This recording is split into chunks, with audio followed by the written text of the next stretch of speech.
नमस्कार। सीधा कुरामा स्वागत छ। म कृष्ण तिमल सिन्हा। आजको यो बसाइमा हामी राजनीतिक संवाद गर्छौं।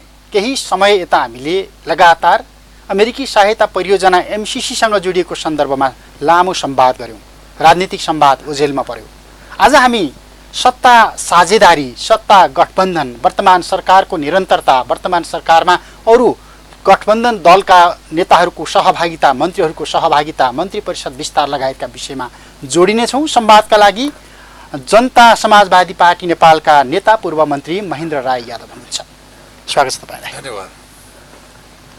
तपाईँहरूको पार्टी सरकारमा जाने कि नजाने?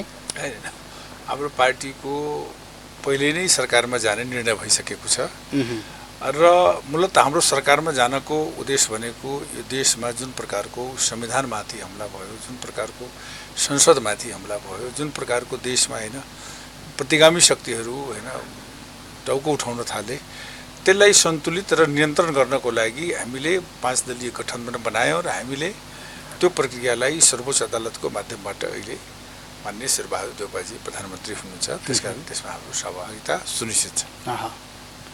तर अध्यादेश पहिला फिर्ता लिनु पर्यो अनि मात्रै सरकारमा जाने भनेको चाहिँ के त? होइन, यसो छ कि यो जुन प्रयोजनको लागि अध्यादेश आयो, अध्यादेशको बारेमा विभिन्न प्रकारको होइन टिका टिप्पणी आफ्नो ठाउँमा छ। त यो अध्यादेश विशेष परिस्थिति प्रयोजनको लागि आएको थियो।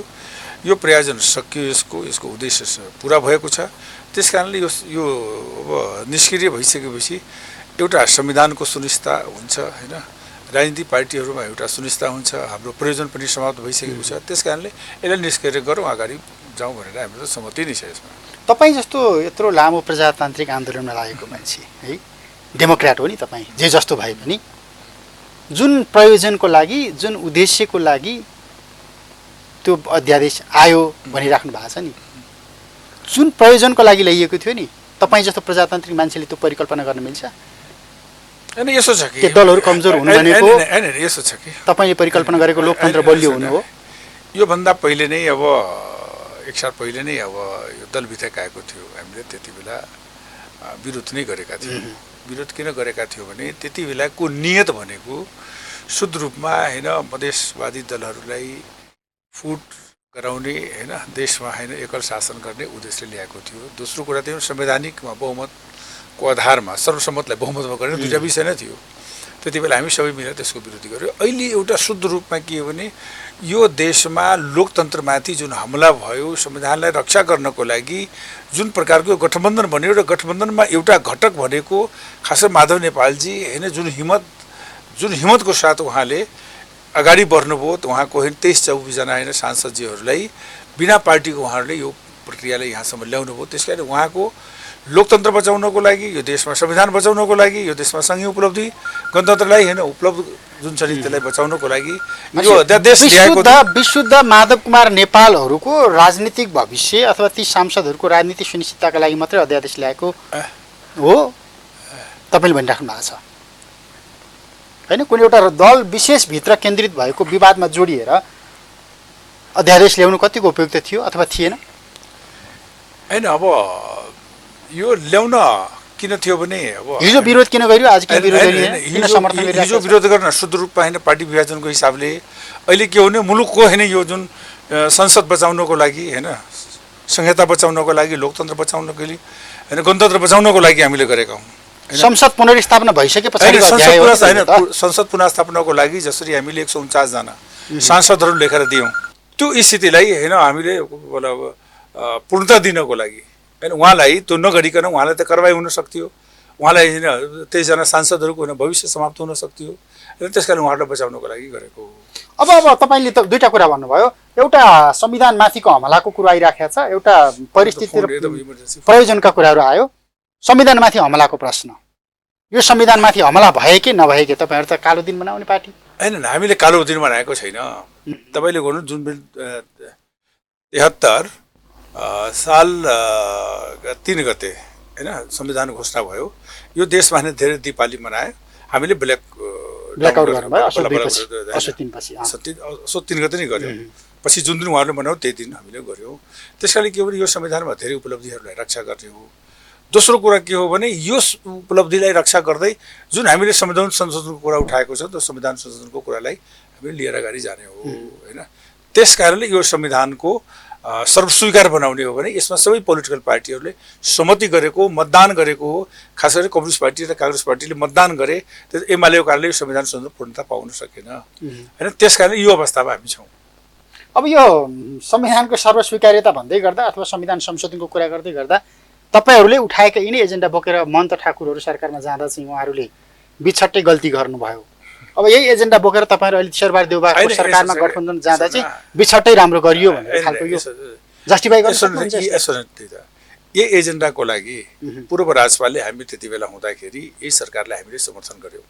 यही माग मुद्दाको लागि यही संविधान संशोधन राखेर त्यति बेला सँगै समाजवादीले पनि सरकारमा 2 बुन्दे सम्झौता गरेर उहाँहरू जानुभयो। जाँदाखेरि 1 वर्षपछि हामीले वापस भयौँ। उहाँले केही काम गर्न सक्नु भएन। 18 महिनापछि उहाँहरूले फर्किनुभयो। भन्दाखेरि के देखिन्छ भने जुन बेला यो संविधान र मुलुकको समस्या सबै हल गर्ने, राजनीतिक आदि इत्यादि होइन, समृद्धि सबै, विभेदहरू सबै होइन, जुन प्रकारको सबै अन्त गर्ने हामीसँग सामर्थ्य थियो, हामीसँग सङ्ख्या थियो, हामीले त्यसै कारणले समर्थन गऱ्यौँ। उहाँहरूले गर्नु भएन। त्यसपछि हामी सबैजना फर्किसकेपछि हामीले पार्टी एकता गऱ्यौँ होइन। यसबाट के हुन्छ भने त्यति बेला जुन बेला हामीसँग होइन अपार बहुमत थियो त्यति बेला गर्न सकेन। विगतमा पनि उहाँको कारणले संविधान संशोधन हुन सकेन। त्यस कारणले उहाँमाथि कसरी विश्वास गर्ने? 75% मन्त्री परिषदमा हिस्सा थियो, विश्वास नगर्ने आधार होइन। उहाँको मन्त्रीमा जाने एउटा कुरा हो, मुद्दाको आधारमा उहाँले जुन प्रकारको मुद्दाको कुरा गर्नुभयो। हामी पार्टी एक टिका थियौँ। पार्टी हाम्रो जनता समाजवादी पार्टी बनिसकेको थियो र त्यो अवस्थामा उहाँहरूले जुन प्रकारको सरकारसँग जुन प्रकारको होइन सत्ता साझेदारीमा जाने जुन कुरा गर्नुभयो त्यो पार्टीको विधि विधान मूल्य होइन सिद्धान्त होइन भन्दा भिन्न थियो होइन। नैतिकताभन्दा बाहिर थियो। किनकि पार्टीले कार्यदल बनाएको थिएन। पार्टीले 5 सदस्यीय कार्यदल बनाएको थियो। उहाँले 2 दल गएर उहाँहरूले जुन प्रकारको हरकत सुरु गर्नुभयो होइन, 5 नम्बर प्रदेशमा सरकारमा होइन अब अध्यादेशले के अरे अविश्वास प्रस्ताव दर्ता गराउने, त्यसपछि 3 घण्टाको पछि मन्त्री बनाउने काम उहाँले गर्नुभयो। बैठकमा हामी बोलाए, उहाँहरू आउनु भएन। भन्दाखेरि उहाँले जुन सरकारमा जाने काम गर्नुभयो त्यो के थियो त? यो जनतालाई आँखमा धुलो जोड्ने काम गर्नुभयो। एउटा के थियो भने उहाँहरूले अहिले विशुद्ध यो तपाईँको पार्टीभित्रको विवादकै सन्दर्भमा जोडिराखेको छु। बैठक बसिराखेको छ तपाईँहरूको दलको र तपाईँहरूले भदौको 2 गते राजनीतिक दल सम्बन्धी जुन अध्यादेश आयो त्यो अध्यादेश चाहिँ पहिला फिर्ता हुनुपर्छ भनिराख्नु भएको छ। तपाईँहरूको डर फेरि पनि सत्ता हो होइन? अध्यादेश यथावत बस्यो र हामी सरकारमा गयौँ भने असन्तुष्टहरूले फेरि पार्टी फुटाएर हिँड्छन्, हाम्रो पार्टी एकता कायम हुन सक्दैन। डर त त्यही हो नि तपाईँलाई? होइन, हामीलाई सुन्नु, सत्तासँग कति समयसम्म हामीलाई कुनै डर छैन। हामीले यो गठबन्धन बनाएको छौँ मुलुकको यो संविधानलाई रक्षाको लागि, यो संसदलाई बलियो बनाउनको लागि, देशमा लोकतन्त्रको बहालको लागि, यो संविधान जो त्यसलाई पूर्णता दिनको लागि लामो यात्रा गर्ने होइन, यो सङ्घीय लोकतान्त्रिक गणतन्त्र जुन छ नि त्यसलाई पूर्णता दिनको लागि यो गठबन्धन बनेको छ, लामो यात्राको लागि बनेको छ। त्यस कारण यो क्षणिक अहिले तत्कालिक मुलुकको होइन जुन प्रकारको देशमा विभेद छ, जुन प्रकारको होइन सबै समस्याले अन्त गर्नको लागि हामीले यो सरकारमा गएर नै अहिले जुन संविधान त कुरा छ, स्थानीय निकाय चुनाव छ, विभिन्न प्रकारको चुनाव छ, जुन प्रकारको अहिले संसदमाथि जुन प्रकारको अहिले पनि जुन प्रकारको संसद अवरोध छ, यो अवरोधले पनि संसदको मूल्य र मान्यता गरिमालाई चाहिँ घटेको छ। हामी चाहन्छौँ कि यो संसदको पनि सुचारू होस्, वार्ताको माध्यमबाट हल होस्, प्रतिपक्षको कुरा पनि मागहरूलाई मुद्दा सम्बोधन गरोस्, भएन भने अदालतमा होइन सबै मुद्दाहरू त्यहाँ छँदैछ, त्यस प्रकारले अगाडि बढ्छ। संसद र सरकार यति बेला आजका दिनसम्म 60-62 दिनको अवधिमा गरिमा गर्न लागेको भयो होइन? गठबन्धन बनाएर अदालतमा गएर यो गठबन्धन होइन, यो मुलुकको जनताले एउटा म्यान्डेट दिएको थियो, त्यो असफल भयो। 2/3 बहुमतको नजिक पुगेको सरकार कम्युनिस्ट पार्टी देशमा सफल भयो। यो देशमा एकात्मक शासन होइन सर्वसत्तावादी शासन लाद्न खोजेको थियो। त्यसको विकल्पमा यो गठबन्धन बनेको र यो गठबन्धनमा होइन केही कानुनी जटिलताहरू छन्, केही समस्याहरू थिए होइन। त्यस प्रकारले सरकारको अनुभूति त भइरहेको छ। जनताले पूर्णता सरकार पाउनको लागि कसरी गर्ने? जनताले अनुभूतिको परिभाषा के हुन्छ? अनुभूति कस्तो हो भने जसरी सरकारको पूर्णता पाउनुपर्ने त्यो सहज स्थिति छैन नि। त्यहाँ गठबन्धनमा भएको एउटा पक्ष त अहिले त्यो उहाँ संसद हुनुहुन्छ, उहाँलाई वैधानिकता दिलाउनको लागि एक समय लाग्यो। हामीलाई नीति कार्यक्रम न्यूनतम साझा कार्यक्रम बनाउनु समय लाग्यो होइन। त्यसपछि हामीले मूलभूत जो समस्याहरू छ अहिले कोभिड-19 छ, बाढपीडित छ, यो सबै समस्याहरू हल हुँदैछ। तर पनि जनताको अपेक्षा जुन छ नि यो विकास निर्माणको कामदेखि लिएर अहिले जुन प्रकारको अवस्था छ, संसद अवरोध छ, यी सबै समस्याहरू हल गर्नको लागि हामी अगाडि बढ्दैछौँ।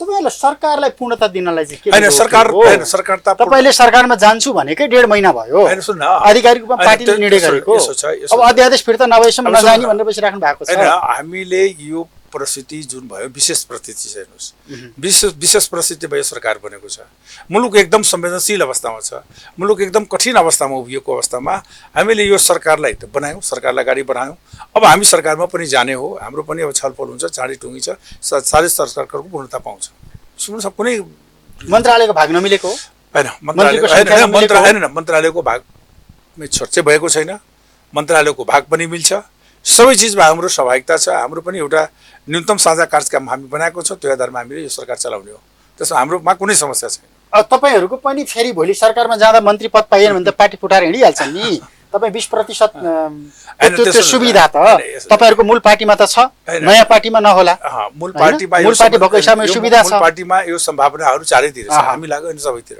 हैन अब जो पार्टी अब मूल पार्टी छ त्यही सम्भावनाहरु रहन्छ हैन खास गरी यो जुन प्रयोजनको लागि थियो त्यो प्रयोजन सकियो अनि यसलाई अब प्रयोजन लोकमन्त्र ठाकुरहरुलाई पार्टीबाट पठाउनु थियो हैन पठाउनु थिएन पठाउनु त वास्तवमा माधव नेपालजीको लागि आएको हो तर उहाँले पनि सुविधा पाउनु भयो हामीले त सदा सहायता गर्यौं सदा सहायता उहाँ प्रति भयो उहाँले दल गठन गर्नुभयो त ठिकै गर्नुभयो त यसमा काम र विपत्ति छ कानुनी जब सबै कानुनको सबै बराबर हुन्छ मोहन ठाकुरसँग हाम्रो कुनै प्रतिस्पर्धा छैन हेर्नुस् कुनै प्रतिस्पर्धा छैन उहाँहरूले केही मान्छेहरू छुटिएर गएका हुन् बनाउनु भएको छ भइहाल्यो सकिहाल्यो त्यसले माधव नेपालका लागि मात्रै थियो अब त्यो प्रयोजन माधव नेपाल त बिना दलले समर्थन गरेको हो नि त दलबाट बगावत गर्नुभयो उहाँहरू त दलको होइन अध्यक्ष हुँदाखेरि 32 जना त केपी ओलीले लेखेर दिनुभएको हो नि त त्यो स्थिति छ एउटा लोकतान्त्रिक आन्दोलनमा लागेको मान्छेले एउटा पार्टी विभाजन हुँदाखेरि यो खालको हार्दिकता व्यक्त गर्नु हार्दिकता भनेको के हुन्छ भने विचार सिद्धान्तमा विचलन हुन्छ मान्छेले त्यसले मुलुकलाई स्थिरता दिदैन विचार र सिद्धान्तको विचलनमा राजनीति पार्टी फुट्या छ नि त तपाईहरु यो पार्टी त्यसले त्यसो आधारमा फुट्यो उहाँहरु के मान्छेहरु जानुभयो के गर्न जानुभयो त पार्टी थियो पार्टीको आधिकारिक निर्णयमा चल्नुपर्छ नि त पार्टीको आधिकारिक निर्णय नमान्ने यो देशको होइन लोकतन्त्र संहिता लिन बचाउनु पर्ने प्रतिगामी कदम भन्ने निर्णय छ उहाँहरुको हस्ताक्षर छ त्यसले सुधार गर्नु पर्यो नि यो प्रतिगामी कदम छैन अनि प्रतिगामीमा चाहिँ आन्दोलनमा चाहिँ निर्णयमा जाने दोस्रो पल्ट चाहिँ उहाँहरु सरकारमा जाने कुन म्यान्डेट थियो कहाँबाट थियो तपाईहरुको पार्टीको कहाँबाट म्यान्डेट थियो उहाँले त भन्नुभयो त तराई मधेस आन्दोलनका कुराहरु आए घाइतेहरूलाई उपचार गर्ने कुरा आए बन्दीहरु रिहा गर्ने प्रक्रिया चलेको के भयो त सुन्नुस् न रेशम चौधरीको रिहाईको कुरा चलिरहेको के भयो त रेशम चौधरीको कुरा गर्नुहुन्छ भोलिपल्ट एमालेको पार्टी कार्यालयबाट खबरदारी हुन्छ नागरिकता कुरा गर्नुहुन्छ अध्यादेशबाट हैन ल्याउने जुन बेला हैन एमालेको हैन पूर्व बहुमत त्यही नागरिकता कुरै गरेन लालाको प्रतिवेदन गरेन लालाको त्यति बेला सरकार हामी 1 महिनामा अध्ययन गरेर सार्वजनिक गर्नु भएन के गर्नु उहाँहरु 18 दिनको लागि लाल आएको कुरा गर्नुहुन्छ त अहिलेको संसदको अहिलेको सरकारको नीति तथा कार्यक्रममा साझा कार्यक्रममा छ कहिले आउँछ त्यो लाल आएको त्यो अब सुन्नुस् यो पूर्णता हाउस होस् हैन यो जुन प्रक्रिया छ अहिले हैन पूर्णता सरकारले पाओस् संसद सुचारु होस् त्यसपछि यो आउँछ हामीले नीति कार्यक्रममा राखेका छौं भन्दाखेरि उहाँहरुले जुन गर्नुभयो जनताले झुटो आँखौं धुलो जोगाउनु नागरिकताको अध्यादेश ल्याएर नागरिकता जब संसदको हैन विचार दिन्छ त्यहाँबाट पास गर्नुपर्ने ठाउँमा नगर्ने यो सरकारले अनि नागरिकता हामी दिन्छौं भनेर त विश्वास गर्न मिल्छ मधेसी जनताले विश्वास गरेन नि अध्यादेश आएको थियो नि हैन अध्यादेश सर्वोच्च अदालतले के फैसला गर्यो भने कानुन बनाऊ संविधानकै धारामा लेखेको छ भने कानुन बनाएर नागरिकता देऊ हैन 2000 के रे जनशक्तिको छोडा भएकोलाई वंशज देऊ भनेर लेखेको कानुन बनाउने काम हो त्यो संसदले बनाउने हो सर्वोच्चले नै फैसला गरिदियो यसरी जुन प्रकारको जुन उहाँहरुको हरकत गर्नुभयो लोभ लालचको कारणले जुन प्रकारको सत्ता जानको लागि उहाँ जुन ललायत हुनुहुन्छ त्यो प्रकारको त सर्वोच्च अदालतले उहाँले त अजोग साबित गर्यो 18 घाटा कसलाई भयो यति समग्र तराई मधेसको आन्दोलनको पाटोमा हैन कुनै घाटा लगाएर हैन कुनै घाटा छैन महन्त ठाकुर जस्ता व्यक्तिहरु महन्त जस्ता व्यक्ति किनारा लाग्दाखेरि कसलाई भयो राजनीतिक विरासत त तपाईले छोड्नु भयो नि त राजनीति कुन व्यक्तिबाट कति मधेसको आन्दोलनमा सबैको योगदान छ सबै रहे मधेसको आन्दोलनले उहाँले ध्वस्त गर्ने काम गर्नुभयो मधेसको उपलब्धिलाई समाप्त गर्ने काम गर्नुभयो जसको कारण हो कि 32 जनामा उहाँले सैन्य दिएको भए केपी ओलीले दोस्रो संविधान संसद विघटन गर्ने थिएन उहाँले त्यसरी विघटन गर्नुभयो यी सबै यथावत कुराहरू जुन उहाँहरुको कारणले भयो यो देशमा 2015 सालमा 2015 सालमा यसरी तराई कांग्रेसको वेदानन्द झा थिए र उहाँले 17 सालमा आफ्नो सत्ता स्वार्थको लागि सारा मुद्दा हैन ध्वस्त गर्नुभयो। त्यसरी नै मोहन ठाकुरले दोस्रो वेदानन्द झा बनेर जुन प्रकारको मधेसको मुद्दाहरू, आदिवासी जनजातिको मुद्दाहरू सबै यो सरकारले 32 जनाको संख्या दिएर उहाँले ध्वस्त गर्ने कारण गर्यो। यही ट्याग तपाईहरुले यही समय अगाडि उपेन्द्र यादवले लगाउनु भएको थियो। कसले लगाएको थियो? तराई मधेसका जनताहरूको तराई मधेसको आन्दोलनमा होली खेलेर सत्तामा जाने, दुई बुधे सम्झौता गरेर गद्दारी आक्षेप लगाउनु भयो। त्यही धारसँग मिलेर तपाईहरु फेटिराख्नु भएको छ। सुन्नु, मोहन ठाकुर होइन नि, त्यति बेला हामी पनि समर्थन दियौं, उहाँले पनि सरकार अघि पनि मैले भने उहाँहरु सरकारमा जानु तपाईले समर्थन गर्नुभयो। हामी किन समर्थन गर्यौं त? हामी 6 वटा अध्यक्ष मण्डल थियौं हैन, त्यहाँ भागवण्डाको कुरा थियो, त्यो मिलेन। उहाँको एउटा सिंगल थियो, उहाँले पार्टी निर्णय गरेर जानु पाउने दुईटा थियो। यो त यथार्थ कुरा। दुई बुधे सम्झौता गरेर जानु भएको थियो। हामीले पनि समर्थन दियौं त। हामीले आफू भित्र नमिल्न सक्ने हैन, सत्तामा जानको लागि त सबैजना तयार थिए। भन्दाखेरि यो सबै परिस्थिति महेन्द्र राय यादव जसपाका नेता, हामीले पूर्व मन्त्री, उहाँसँग समग्रतामा अहिले चलिराखेको तराई मधेसका राजनीतिक पार्टीभित्रको विवाद अनि सँगसँगै अहिलेको सत्ता गठबन्धनमा आइराखेको समस्या, सरकार विस्तारमा भइराखेको ढिलाइ लगायतका विषयमा जोडिएर संवाद गर्यौं। उहाँको कार्यव्यस्तताका कारण यो आजको यो संवाद केही छोटो भएको छ। म समय र संवादका लागि फेरि पनि महेन्द्र राय यादवलाई धन्यवाद दिन्छु। क्यापिटल मिडिया ग्रुपद्वारा उत्पादित सन्दर्भ सामग्रीहरू पढ्दै, सुन्दै अनि हेर्दै रहनुहोला। नमस्कार।